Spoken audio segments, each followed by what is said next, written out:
L'histoire commence au cœur d'un dangereux donjon où 3 puissants aventuriers viennent tout juste de terminer une bataille intense. En travaillant ensemble, ils ont réussi à vaincre des centaines de démons et ont même forcé le roi démon à battre en retraite. L'un des guerriers, nommé Goran, est extrêmement fier de ce qu'ils ont accompli. Même s'ils n'ont pas réussi à tuer le roi démon, il pense qu'ils lui ont infligé suffisamment de dégâts pour le laisser grièvement blessé. Le héros blond, nommé Eric, est d'accord avec lui. Il affirme que les blessures qu'elle lui ont causées devrait en suffire à empêcher le roi démon d'attaquer à nouveau pendant un bon moment. Le troisième membre du groupe, un mage nommé Luck, semble beaucoup moins intéressé par la célébration de leur victoire. À la place, il continue de fixer l'un des bras sectionnés du roi démon, coupé pendant le combat. Goran et Eric disent à Luck d'arrêter de s'inquiéter pour ce bras et de simplement profiter du fait qu'ils aient survécu. Il le taquine en plaisantant, disant que son obsession pour des choses étranges comme celle-ci est probablement la raison pour laquelle il n'a toujours pas trouvé de petit ami. Changeant de sujet, Eric dit qu'il devrait se dépêcher de rentrer car la bataille lui a fait manquer la naissance de son enfant. Luck entend cela et répond que ce sont précisément des moments comme celui-là qui expliquent pourquoi il a choisi de rester célibataire, mais Eric et Goran ne sont immédiatement pas d'accord avec lui. Ils expliquent qu'avoir une famille ne devrait jamais être considéré comme un fardeau. Pour eux, c'est l'une des plus grandes bénédictions qu'une personne puisse recevoir. Avant que la conversation puisse continuer, un grand groupe de démons apparaît soudainement et entoure les 3 aventuriers de tous les côtés. Luck étudie rapidement la situation, il comprend immédiatement qu'après tout ce qu'ils ont déjà traversé, ils n'ont aucune chance de remporter un autre combat direct dans leur état d'épuisement. Sans perdre une seconde, Luck crée 3 cercles magiques en même temps. Il dit alors à Goran et Eric de tout lui laisser et de s'enfuir tant qu'ils le peuvent encore. Eric et Goran lui crient immédiatement dessus, ils lui disent d'arrêter de dire de telles absurdités car il n'est pas question qu'ils l'abandonnent. Luck ne discute pas avec eux, à la place, il lance silencieusement une barrière de terre. Un immense mur de terre surgit soudainement entre eux, emprisonnant Eric et Goran à l'extérieur du champ de bataille, tout en laissant Luck seul face aux démons. Eric et Goran frappent désespérément la barrière et crient à Luck d'arrêter cette folie. Cependant, Luck refuse de les écouter. Il leur rappelle calmement qu'ils ont tous les deux des familles qui les attendent à la maison. C'est précisément pour cela qu'ils doivent survivre, même si cela signifie le laisser derrière eux. Alors que les démons se runent vers lui, Luck libère un sort d'énergie qui traverse la première vague et les abat sur le champ. Debout au-dessus des corps, il reconnaît la vérité inconfortable. Il est déjà en train d'atteindre la limite de ses forces, tandis que les démons ne montrent absolument aucun signe d'arrêt. La situation empire brutalement lorsque la générale démoniaque se matérialise soudainement, l'attrape par la gorge et commence à absorber directement sa force vitale. Lorsqu'elle le jette de côté et s'avance lentement vers lui, s'attendant clairement à l'achever, Luck retourne sa propre technique contre elle. Il utilise la même compétence d'absorption de mana contre elle et l'exorcise sur le champ. Une telle adaptation instantanée n'est possible que grâce à une capacité d'apprentissage unique que possède Luck, lui permettant d'absorber et de reproduire n'importe quel sort utilisé contre lui. Ce qui suit, ce sont plusieurs mois passés à combattre dans ce même donjon, massacrant des démons sans fin. Chaque fois que l'épuisement le rattrapait, Luck lançait un sort appelé marionnette, une technique qui permet à son corps de continuer à se battre seul pendant qu'il dort, lui donnant la possibilité de récupérer sans jamais s'arrêter complètement. Après des mois de ce cycle, Luck commence à se demander s'il a enfin vidé l'endroit de tous ses démons. Puis le roi démon revient soudainement et lui lance une énorme boule de feu droit dessus. Luck dresse une barrière et absorbe l'attaque, sincèrement stupéfait que le roi démon ait récupéré aussi rapidement après la raclée qu'il avait reçue la dernière fois. Il fonce sur lui et tente d'utiliser son toucher drainant, mais le roi démon riposte avec une barrière invisible qui absorbe entièrement la compétence. À partir de là, Luck se retrouve progressivement submergé et la situation atteint un point critique lorsque la lame maudite du roi démon brise complètement son épée. Privé d'armes, Luck abandonne le combat rapproché et se tourne entièrement vers la sorcellerie, lançant simultanément son feu infernal, emprisonnant et son toucher drainant. Les deux attaques touchent en même temps, plaçant le roi démon dans une situation impossible. Il peut soit brûler vif dans le feu infernal, soit voir sa force vitale être consumée par le toucher drainant. Il n'a aucune bonne réponse face à cela. Une explosion aveuglante s'ensuit et lorsque la lumière finit par se dissiper, Luck se relève difficilement du sol et observe la situation. Le roi démon est vaincu, il laisse échapper une discrète célébration, prend la lame maudite comme récompense et se dirige vers la surface. Une fois arrivé là où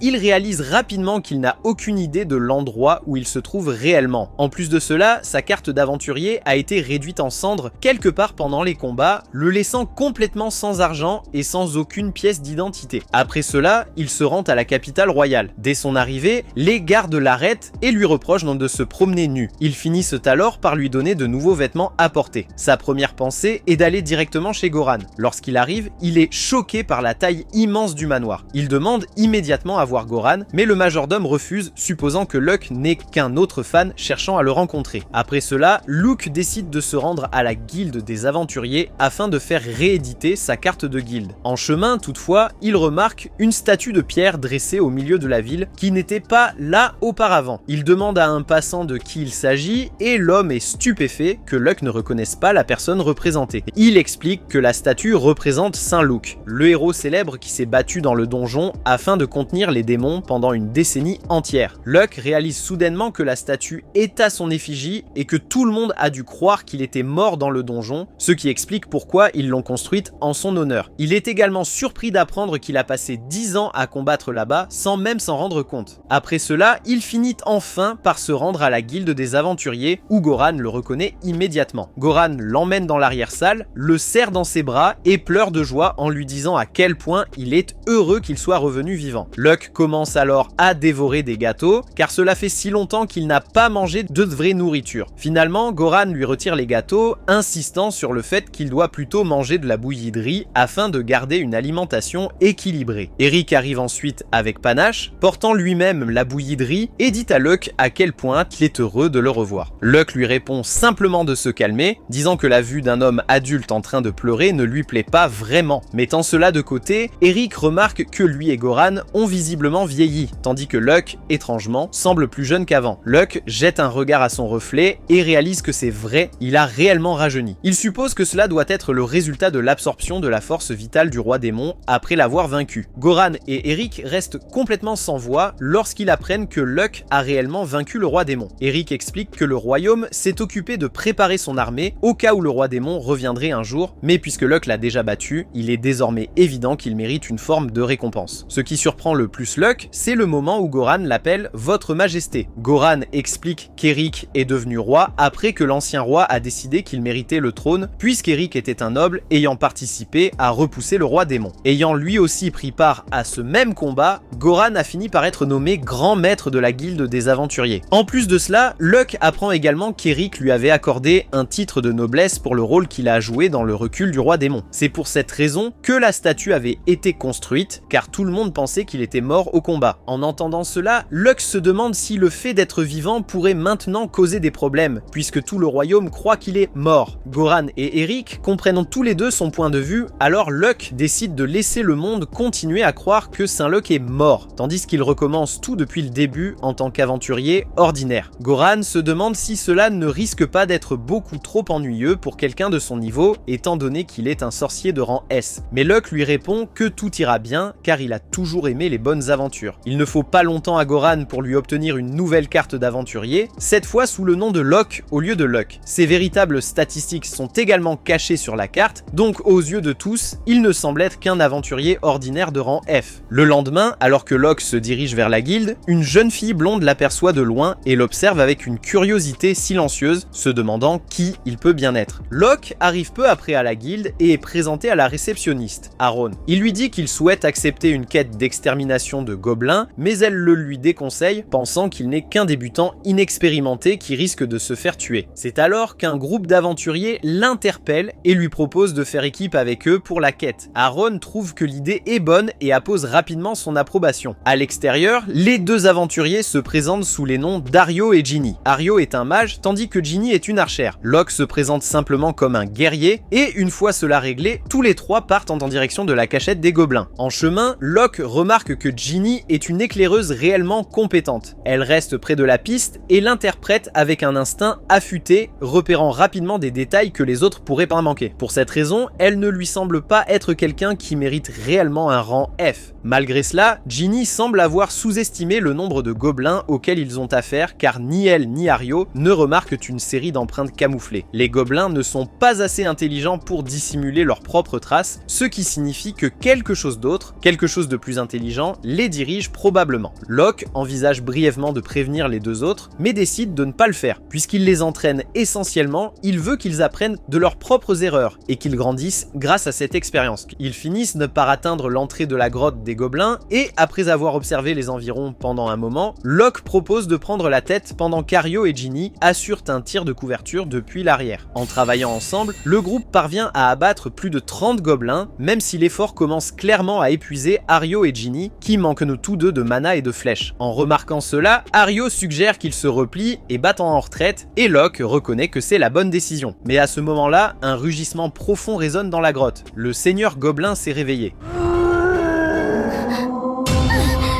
Locke trouve toute cette situation étrange car les gobelins ont montré un niveau de coordination inhabituel depuis le début, presque comme si quelqu'un les dirigeait depuis l'ombre. Alors que le seigneur gobelin se prépare à attaquer, une jeune fille bête apparaît soudainement de nulle part, se jetant dans le combat et ordonnant au seigneur gobelin de ne pas se mettre en travers de son chemin. Furieux après sa provocation, le seigneur gobelin balance son énorme massue en direction de la fille bête. Celle-ci esquive l'attaque avec une grâce agile, puis frappe son épaule avec sa lame. Cependant, la chair cuirassée du monstre est trop épaisse pour qu'elle puisse la trancher. Comprenant qu'un combat difficile l'attend, elle ordonne au groupe de Locke de s'enfuir pendant qu'il en est encore temps. Locke demande à Ario et Ginny de partir les premiers et tous les deux acquiescent. Il se demande s'il pourra s'en sortir seul, mais il semble davantage préoccupé par leur sécurité. Locke avertit les deux aventuriers de rester sur leur garde face à d'éventuelles attaques surprises sur le chemin du retour. Alors qu'ils s'éloignent, Locke félicite Ario d'avoir choisi de partir au lieu de rester par loyauté envers ses compagnons. S'il était resté, il n'aurait été qu'un poids mort dans un combat largement au-dessus de son niveau. Pendant ce temps, alors que la fille bête lutte contre le seigneur gobelin, Locke lui demande nonchalamment si elle a besoin d'aide. Furieuse qu'il ait ignoré son avertissement et refusé de fuir, la jeune fille lui dit de faire ce qu'il veut. Cependant, elle lui ordonne de rester à l'écart du combat, car elle ne fait pas confiance à ses capacités. Locke observe son affrontement, visiblement ennuyé par le manque d'action. Il lui dit qu'elle est en train de perdre face au gobelin, ce qui blesse sa fierté. Elle se demande si Locke pense qu'elle est plus faible que le monstre, mais il lui explique qu'il parlait en réalité de son épée. Comme pour lui donner raison, l'arme de la fille bête se brise soudainement sous les assauts incessants du seigneur gobelin. La voyant apparemment désarmée, Locke lui demande si elle est désormais prête à accepter son aide. Cependant, elle refuse encore et lui ordonne de sortir de la grotte. Elle dégaine une autre épée de son fourreau et fonce sur le seigneur gobelin, bien décidée à le vaincre avec cette nouvelle arme. Soudain, son élan est immédiatement brisé lorsque le seigneur gobelin lui arrache l'épée des mains d'un coup. Cette fois, Locke décide d'arrêter de jouer et se jette directement dans la bataille. La jeune fille le regarde avec stupeur, tandis qu'il affirme avec assurance qu'il va détruire le monstre à lui seul. Le seigneur gobelin pousse alors un rugissement destiné à paralyser Locke, ce qui pousse la fille à se couvrir les yeux. Cependant, Locke reste totalement insensible à l'attaque et découpe le gobelin en 4 morceaux d'un seul coup. En voyant cet étrange homme vaincre un monstre aussi puissant comme si ce n'était rien, la fille bête commence soudainement à éprouver des sentiments pour Locke, ses instincts de guerrière étant éveillés par sa virilité. Cependant, lorsqu'il lui demande si elle va bien, elle ressent une certaine peur envers lui. Elle se présente ensuite comme Sia, la fille du chef de la tribu des hommes bêtes de l'Est. Elle le remercie sincèrement de lui avoir sauvé la vie avant de lui demander qui il est. Locke affirme soudainement qu'il est de rang F, alors elle ne le croit évidemment pas. Il lui montre ensuite fièrement sa carte d'aventurier de rang F. En voyant cela, Sia n'a d'autre choix que d'accepter la réalité. Cependant, elle se demande pourquoi il semble si heureux d'être tout en bas de l'échelle. Il ignore ses inquiétudes et lui demande quel est son rang d'aventurière. Sia révèle qu'elle est de rang B et s'excuse de lui avoir demandé de partir plus tôt. À ce moment-là, elle ignorait totalement qu'elle parlait à quelqu'un d'infiniment plus fort qu'elle. Comprenant qu'elle s'inquiétait simplement pour une personne qui paraissait faible, Locke la rassure en lui disant que cela ne le dérange pas. Il lui demande ensuite quel genre de monstre se trouve tout au fond du donjon. En entendant cette question, Sia reste sans voix car l'identité du boss du donjon était censée rester secrète. Bien que Sia tente d'abord de le lui cacher, Locke perce facilement ses mensonges à jour. Voyant qu'elle refuse de révéler son secret, il se retourne et commence à s'enfoncer davantage dans la grotte. Sia lui demande ce qu'il est en train de faire et il lui répond qu'il prévoit de vaincre le boss final à lui seul. Même si Locke n'a été engagé que pour une petite mission consistant à exterminer des gobelins, il craint que le boss final du donjon ne fasse du mal aux habitants des environs. En entendant ces paroles, Sia lui lui dit soudainement que le boss final n'est pas un adversaire à prendre à la légère. Pour une raison quelconque, elle oublie complètement que son identité était censée rester secrète. Elle révèle que le boss final est un cruel seigneur vampire, bien supérieur au seigneur gobelin. Locke reconnaît que les vampires sont des ennemis beaucoup plus gênants. Cependant, il se rappelle que Sia essayait de nettoyer le donjon, alors il se demande si elle envisageait sérieusement d'affronter le vampire toute seule. Il lui rappelle qu'un vampire est une créature extrêmement puissante et qu'une personne comme elle n'a aucune chance d'en vaincre un sans aide. Sia sait qu'il a raison, mais elle affirme qu'il est de son devoir de vaincre le vampire. Locke acquiesce et recommence à marcher, ce qui la déçoit. Désireuse de raconter son histoire, elle se met à parler même s'il ne lui a rien demandé. Quelque temps auparavant, la tribu de Sia affrontait tout un clan de vampires. Même s'ils étaient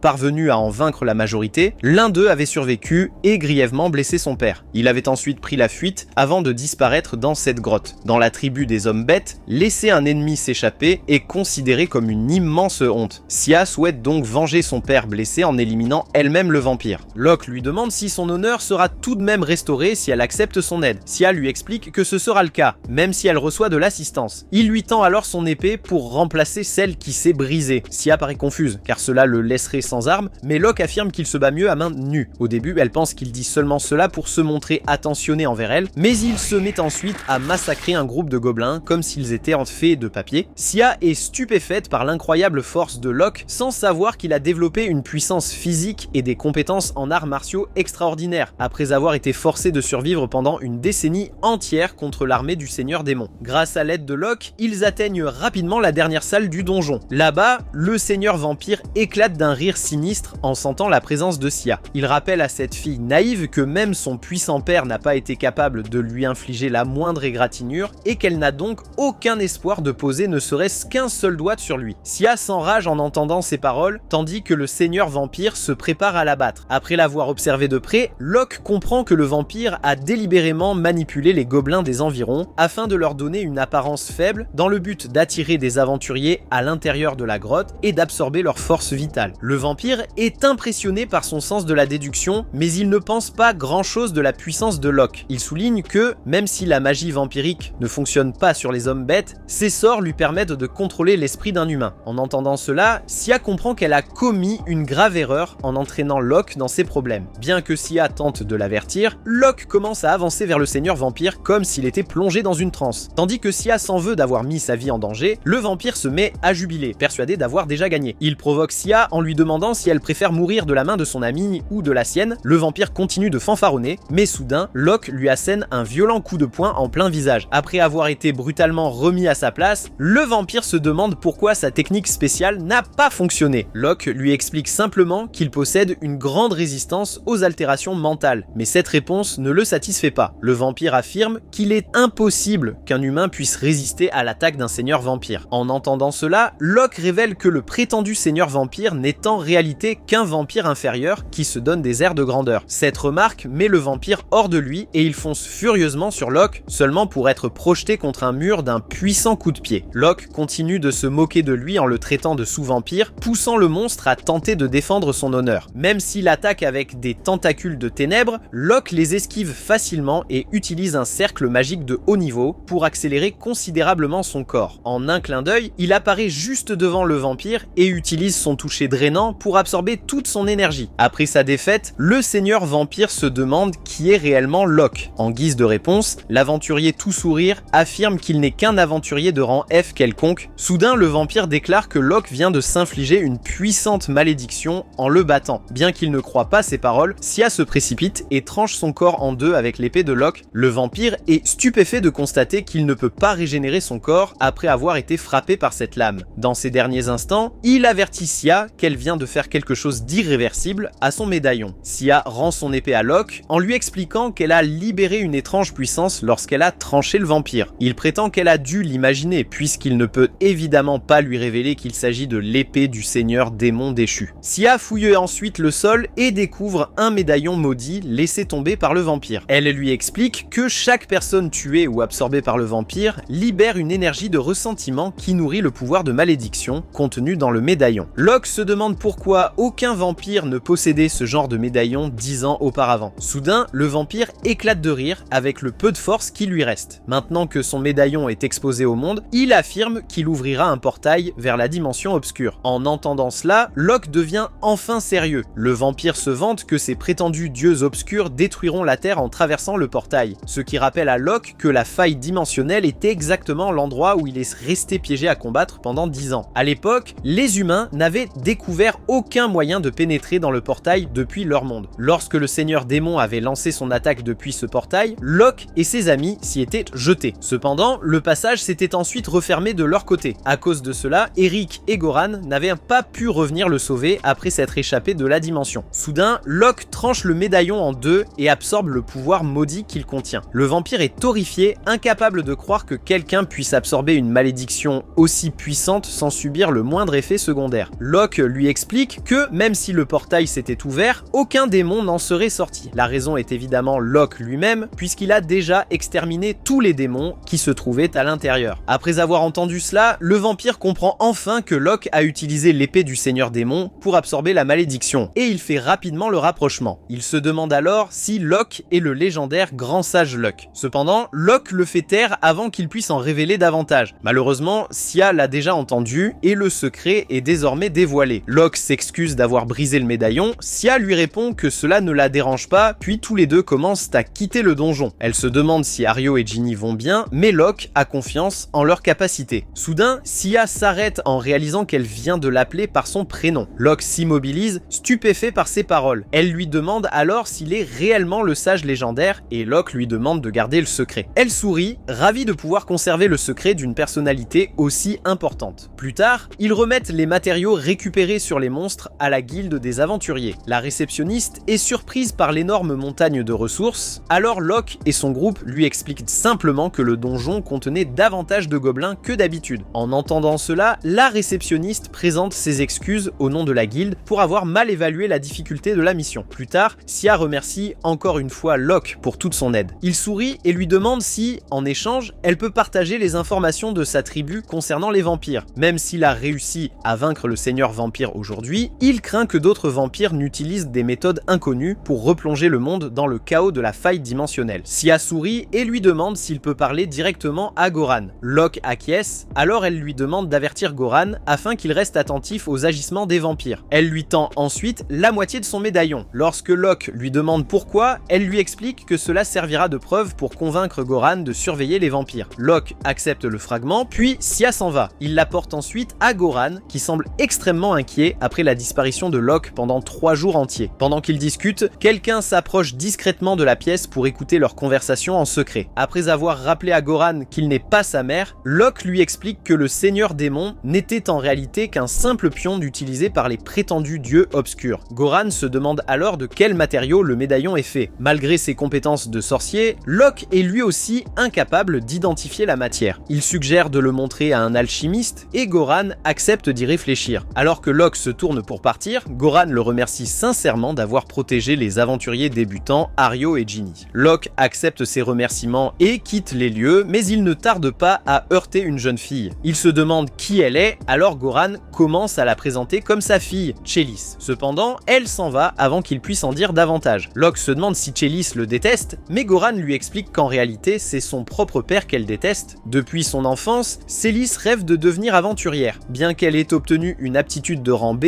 Goran a refusé de la laisser suivre cette voie, craignant qu'elle ne se blesse à cause de son manque d'expérience. Locke lui rappelle qu'on ne peut acquérir de l'expérience que dans le monde réel, mais Goran refuse de laisser sa fille sortir avant d'avoir consulté sa femme, qui se trouve actuellement en voyage dans un pays étranger. Il demande ensuite un service à Locke. Goran lui explique que lorsque sa fille aura 15 ans, elle sera considérée comme adulte et pourra devenir aventurière de son propre chef. Pour cette raison, il espère que Locke pourra garder un œil sur elle lorsqu'elle finira inévitablement par s'échapper. Le lendemain, Locke observe Chalice s'entraîner à l'épée, agacé à l'idée de devoir désormais jouer les babysitters. Cependant, Chalice se montre encore plus irritée lorsqu'elle le surprend en train de la regarder. Plus tard, alors que Locke déjeune dans le manoir de Goran, Chalice entre dans la pièce et s'assoit en face de lui. Sous son regard intense, Locke se sent mal à l'aise et s'attend à recevoir une insulte ou à être rejeté. À la place, elle l'accuse soudainement d'être le fils illégitime de son père, ce qui pousse Locke à briser sa tasse de thé sous le choc. Locke nie immédiatement son hypothèse, mais Chalice pense qu'il ment. Il se demande comment elle peut en être aussi certaine. Alors elle lui explique qu'elle possède toutes les preuves contre lui. Tout d'abord, elle souligne que Goran a attendu que sa femme quitte la maison avant d'inviter Locke à entrer. Ensuite, elle estime que son père était un peu trop heureux de revoir Locke alors qu'il est censé n'être qu'un simple ami. Enfin, elle se souvient à quel point son père s'est inquiété pour Locke lorsqu'il ne se présentait pas. Même si Locke trouve l'inquiétude excessive de Goran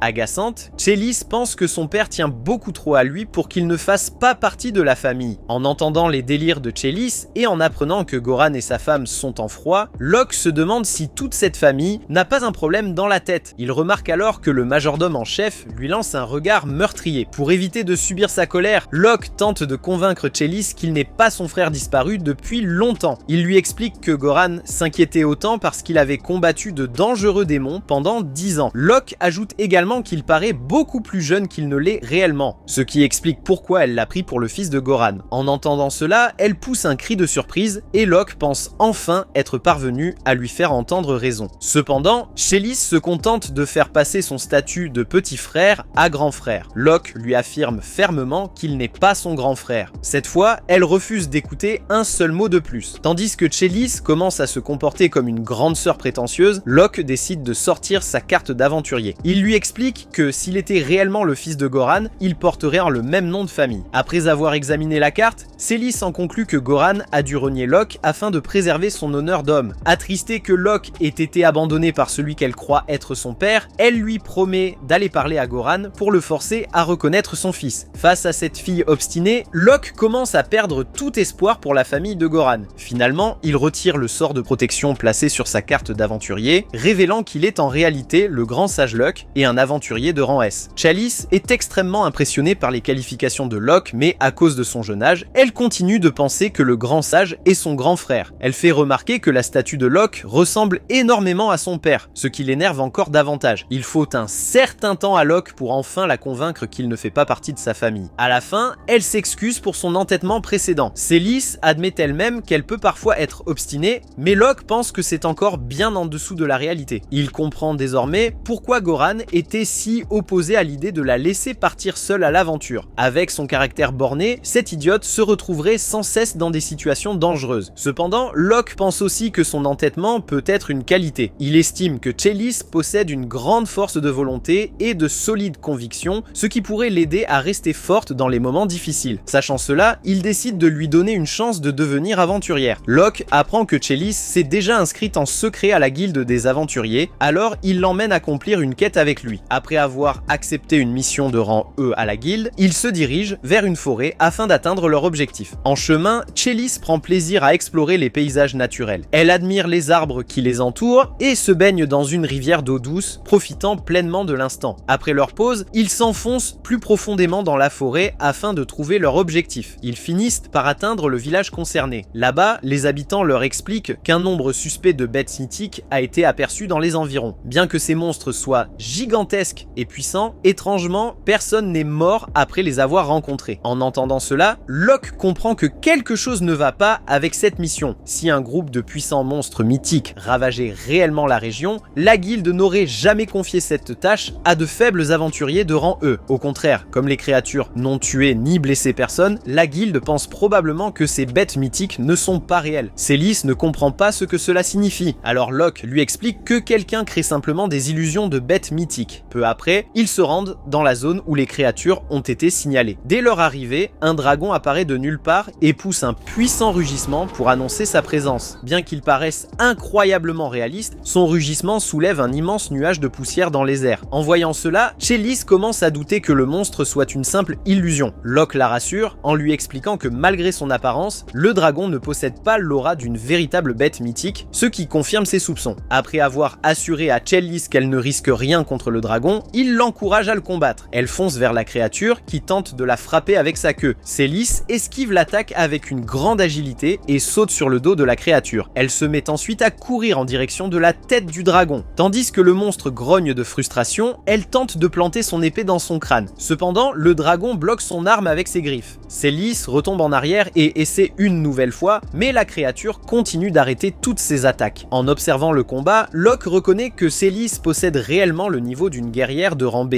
malgré son éducation surprotégée. Toutefois, il est surpris que le dragon soit capable de bloquer physiquement ses ses attaques alors qu'il ne s'agit que d'une illusion. Habituellement, une illusion est loin d'être aussi réaliste que cette créature. Au lieu d'un simple sort d'illusion, le dragon semble être constitué d'une immense paroi de mana presque solide. Grâce à cette concentration extrême, le mana est réellement capable de bloquer les attaques de Célis. Alors que Locke continue d'observer, le dragon semble commencer à perdre patience face à elle. Il rejette la tête en arrière et prépare dans sa gueule une boule de feu chauffée à blanc. Puis, il projette la boule de feu sur Célis qui roule sur le sol en hurlant de douleur. En voyant cela, Locke décide enfin d'intervenir. Il s'élève dans les airs et pose sa main sur la tête du dragon, copiant la technique utilisée pour le créer. Il utilise ensuite son toucher absorbant pour aspirer tout le mana contenu à l'intérieur. Après avoir vaincu le dragon, il dit à Célis d'arrêter de se rouler par terre comme si elle était en feu. Elle se relève alors et comprend que les flammes n'étaient pas réelles. Locke explique que combattre une illusion de front mènera toujours à l'échec. Célis s'agace et se demande pourquoi il ne l'a pas prévenu plus tôt. Elle lui demande également comment on peut vaincre une illusion, alors Locke lui répond qu'elle doit éliminer l'illusionniste. Cependant, comme les illusionnistes ont l'habitude de se cacher, il est difficile de découvrir leur position. Si elle ne parvient pas à trouver sa cible, la seule option restante est de s'enfuir. En entendant cela, Célis se met en colère car elle n'a aucune envie de fuir après avoir fourni autant d'efforts. Locke lui rappelle que si l'illusionniste caché décidait réellement de lui faire du mal, elle pourrait littéralement mourir. En entendant cela, elle admet que s'enfuir semble effectivement préférable à mourir. Locke se retourne ensuite, sachant que l'illusionniste est toujours présent. Il interpelle la forêt et lui demande de se montrer. Puisque cette personne n'a blessé personne avec ses illusions, Locke lui promet de la traiter avec bienveillance. Après avoir attendu un moment, il ne reçoit aucune réponse. Il avertit alors l'illusionniste qu'il enquêtera par la force, puisqu'il est ici pour accomplir une quête. Finalement, la voix de l'illusionniste se fait entendre. Il explique qu'il protège quelque chose de précieux dans la forêt. Locke lui demande s'il ne peut pas déplacer cet objet précieux, mais l'illusionniste admet qu'il est difficile à transporter. En entendant cela, Locke acquiesce. Comme il ne souhaite pas endommager les biens précieux d'une personne innocente, cela ne le dérange pas d'abandonner la quête et de la considérer comme un échec. En entendant cela, Célis se montre très contrarié. Locke rappelle également à l'illusionniste que s'il annule la quête et retourne à la guilde, celle-ci enverra simplement d'autres aventuriers pour résoudre le problème. Cependant, les autres aventuriers ne seront peut-être pas aussi indulgents que lui et pourraient tenter de forcer l'illusionniste à révéler son secret. En entendant cela, l'illusionniste accepte finalement de lui montrer ce qu'il protège. Une étrange spirale apparaît dans sa cachette. Puis le jeune garçon, encapuchonné, sort enfin à découvert. Lorsque Célis aperçoit les cornes sur sa tête, elle est stupéfaite, alors il les recouvre rapidement. Locke, de son côté, se moque complètement de son espèce. Il préfère féliciter le garçon pour son remarquable sort d'illusion. Après l'avoir remercié pour le compliment, Locke se présente comme un simple aventurier de rang F et présente également Célis. Le garçon explique qu'il s'appelle Lucira et qu'il appartient à la race des démons. À voix basse, Célis demande à Locke s'ils peuvent vraiment faire confiance à Lucira, puisque les démons sont censés être des êtres maléfiques. Cependant, Locke corrige cette idée fausse. Même si les démons sont des êtres possédant une immense quantité de mana, il explique qu'ils sont simplement des mages pacifiques qui préfèrent éviter les combats. Il demande ensuite à Lucira de lui montrer ce qu'il cherche à protéger. Celui-ci acquiesce et commence à les guider à travers la forêt. Ce qui pousse Locke à se demander pourquoi il leur accorde sa confiance aussi facilement. Lucira fait remarquer que Locke a réussi à percer son illusion sans la moindre difficulté, ce qui signifie qu'il est un sorcier bien plus puissant que lui. Malgré cela, il n'a pas essayé de découvrir son secret par la force, alors Lucira pense qu'il est digne de confiance. Peu après, ils arrivent devant des ruines anciennes. Au plus profond des ruines, Lucira ouvre la porte d'une pièce secrète. Il annonce ensuite à quelqu'un appelé Seigneur Geberga qu'il est de retour. Lorsque Locke le suit à l'intérieur, il est stupéfait de découvrir que Monsieur Geberga est en réalité un poulet. Alors que Lucira semble lui témoigner un immense respect, Célis le considère simplement comme un poulet ordinaire. En entendant cela, Lucira se met en colère et lui apprend que Geberga est en réalité une créature sacrée appelée un Seraphibou. Curieux, Locke lui demande pourquoi il accorde autant d'importance à Geberga. Lucira révèle alors que cet oiseau magique possède le pouvoir de changer le monde. Il explique que Geberga descend du Seraphibou originel, qui réveilla leur monde au tout premier jour de son existence. Selon la légende, le chant du Seraphibou aurait permis de définir la frontière entre le jour et la nuit, façonnant ainsi leur monde tel qu'il existe aujourd'hui. Pour cette raison, Monsieur Geberga possède le pouvoir d'ouvrir et de refermer des failles dimensionnelles. En entendant cela, Locke se souvient des paroles du vampire qui lui avait annoncé qu'un portail s'ouvrirait dans leur monde, permettant au dieu des ténèbres de l'envahir. Locke se demande si Monsieur Geberga est la véritable cible des vampires pour cette raison, et Luke Shira acquiesce. Il révèle que sa tribu vivait autrefois paisiblement dans le nord, jusqu'à ce que les vampires envahissent leur territoire et massacrent tout le monde afin de s'emparer du puissant poulet. Cependant, le chef de la tribu confia Monsieur Geberga à Luke Shira pour qu'il le protège, et celui-ci parvint miraculeusement à s'échapper vivant du massacre. Depuis ce jour, il s'est réfugié dans ce temple, car les membres de sa tribu lui avaient affirmé qu'il était protégé par une ancienne barrière. Soudain, Locke plante son épée dans le sol du temple.